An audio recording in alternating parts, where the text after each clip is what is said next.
Tujifunza historia hasa kuhusu binadamu na vipindi vyake vyote vya mabadiliko kutoka kwa sokwe, kutembea kwa miguu minne na hatimaye kutembea na miguu miwili, ambapo vipindi hivyo vilipewa jina la zama za mawe. Hiyo huwa ni stori ndefu kidogo, lakini nitaeleza kwa muhtasari mzuri. Historia ya binadamu ni mchakato mrefu wa mageuzi uliochukua milioni nyingi za miaka.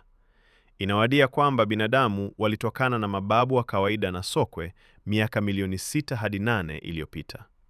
Hapa kuna vipindi vikuu vya mageuzi ya binadamu. 1.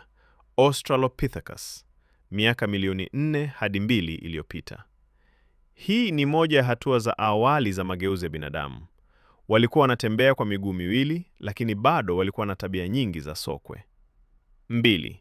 Homo habilis, miaka milioni 2.8 hadi 1.4 iliyopita. Hii ni hatua ambapo binadamu walianza kutumia zana za mawe. Walikuwa na akiba kubwa ya ubongo kuliko Australopithecus. 3.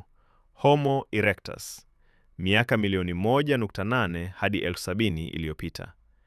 Hii ni hatua ambapo binadamu walianza kutembea kwa miguu miwili kama tunavyofanya leo. Pia walianza kutumia moto. 4. Homo sapiens, miaka 300,000 iliyopita hadi sasa. Hii ni hatua ya mwisho ya mageuzi ya binadamu.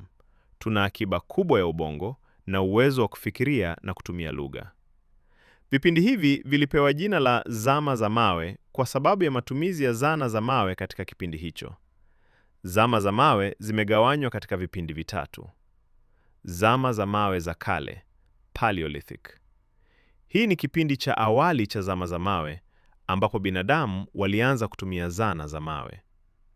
Zama za mawe za kati, Mesolithic.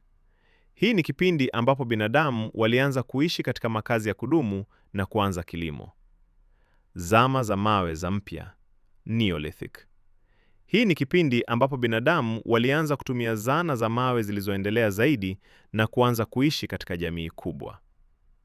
Kwa mambo mengi zaidi, usisahau kusubscribe, comment, like na kushare.